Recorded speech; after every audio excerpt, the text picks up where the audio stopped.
Apa sih pemerintahan? Pemerintahan Indonesia itu punya prinsip otonomi daerah yang luas dan pemerintahan pusat sebagai otoritas tertinggi dengan mendelegasikan wilayah-wilayah administratif yang terbagi dalam 34 provinsi. Indonesia memakai sistem pemerintahan presidensial.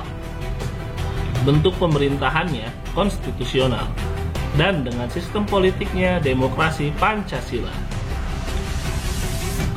Ada 3 lembaga yang menjadi penyelenggara dalam pemerintahan Indonesia, yaitu 1. Eksekutif, 2. Legislatif, dan 3. Yudikatif.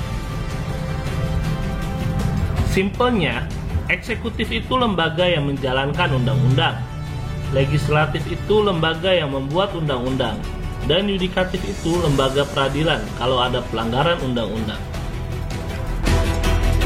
Nah, ketiga lembaga itu disebut sebagai trias politika, yang artinya kekuasaan politik yang dijalankan oleh 3 pilar. Perlu diketahui nih, Indonesia itu mengadopsi sistem demokrasi ala Montesquieu, termasuk trias politika tadi. Apa sih Montesquieu itu? Kalau kata Aristoteles, di dunia ini ada beberapa sistem pemerintahan yang ada, pernah ada, atau mungkin ada. Maksudnya apa? Nantikan video selanjutnya ya guys, tentang sejarah sistem demokrasi Indonesia, atau bisa dicek link videonya di deskripsi video ini. Sekarang kita akan bahas satu persatu 3 lembaga tertinggi dalam pemerintahan Indonesia, atau yang disebut juga trias politika. 1. Lembaga eksekutif. Lembaga eksekutif itu lembaga tertinggi kekuasaannya dan yang paling disorot kinerjanya oleh sebagian besar masyarakat. Lembaga eksekutif itu kerjanya melaksanakan kebijakan, peraturan, dan melaksanakan undang-undang yang dibuat oleh legislatif. Siapa saja yang terlibat di dalam lembaga eksekutif? Urutan tertinggi di dalam lembaga eksekutif itu, pertama, presiden, kedua, wakil presiden, dan ketiga adalah staf kementerian kabinet presiden. Nah, tahu nggak guys, selain kerja lembaga eksekutif yang disebutkan tadi, ada wewenang lainnya juga. Apa aja itu? 1. Boleh menjalin hubungan kerjasama dengan negara lain. 2. Boleh menempatkan duta besar di beberapa negara sahabat dan juga konsul. 3. Menerima dan menjamu tamu atau duta besar dari negara lain. 4. Boleh juga ngasih jasa atau gelar buat orang-orang yang berjasa bagi Indonesia. Tapi pada intinya, lembaga eksekutif adalah pilar utama dalam kemajuan negara Indonesia secara administratif di berbagai bidangnya. Pokoknya pusing banget ya guys, dan tanggung jawabnya besar.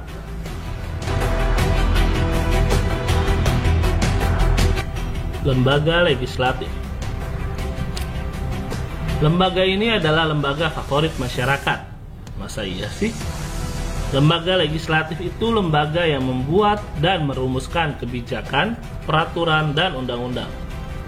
Iya, pada intinya mereka ini yang punya hak membentuk suatu hukum di sebuah negara, tapi tetap pada batasan konstitusi dan dirumuskan berdasarkan suara rakyat. Siapa aja yang terlibat di dalam lembaga legislatif? Pertama, ada DPR atau Dewan Perwakilan Rakyat. Para anggota dewan ini dipilih oleh rakyat dari pemilu dan diduduki oleh beberapa partai politik. Apa tugasnya? 1. Memilih anggota BPK secara langsung. BPK adalah Badan Pengawas Keuangan.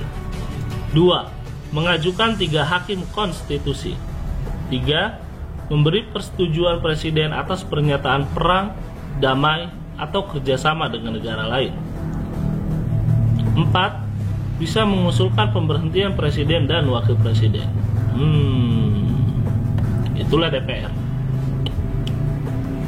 Lalu kedua itu ada DPD atau Dewan Perwakilan Daerah.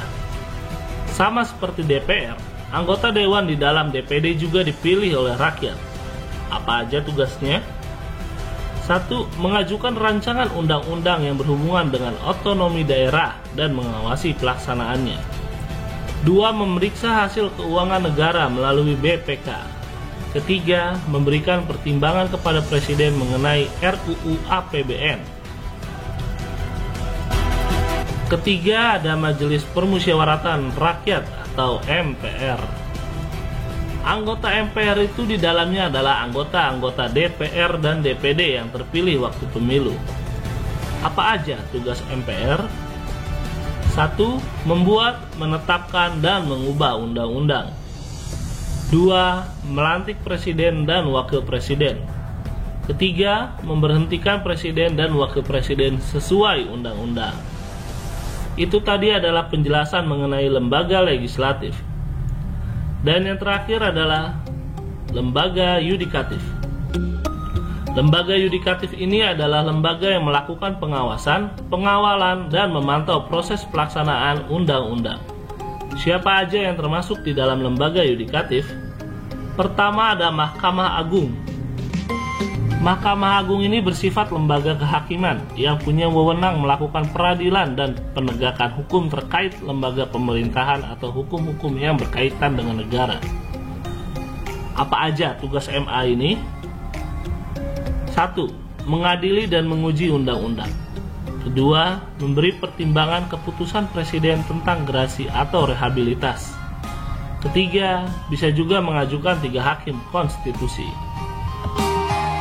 Lalu berikutnya yang kedua ada Mahkamah Konstitusi atau MK. Mahkamah Konstitusi berperan sebagai pengadilan tingkat pertama dan terakhir. Keputusan MK ini bersifat final untuk menguji sebuah undang-undang. Apa aja tugas MK? 1. Mengadili putusan yang bersifat final untuk menguji undang-undang. Kedua, memutuskan masalah persengketaan. Ketiga, memutuskan pembubaran partai politik. Keempat, memutuskan hasil pemilu. Kelima, memberikan keputusan DPR atas dugaan pelanggaran yang dilakukan oleh presiden dan wakil presiden. Keenam, menerima dan menindaklanjuti usulan DPR untuk pemberhentian presiden dan wakil presiden. Semua tugas MK ini dijalankan sesuai dan berdasarkan undang-undang serta atas dasar Pancasila. Ketiga, Komisi Yudisial. Apa aja tugas dari Komisi Yudisial? Mengusulkan pengangkatan hakim agung dan menjaga martabat, keluhuran, kehormatan, dan perilaku hakim adalah tugas dari Komisi Yudisial. Itu tadi penjelasan singkat mengenai trias politika atau 3 pilar pemerintahan Indonesia. Terus, bagaimana mekanisme pemilihannya? Tonton video selanjutnya tentang sistem pemilihan lembaga pemerintahan. Atau bisa cek link videonya di deskripsi. Oke, thanks for watching. Semoga video ini bermanfaat untuk kita dan koreksi kalau ada kesalahan. Tulis di kolom komentar. Salam edukasi.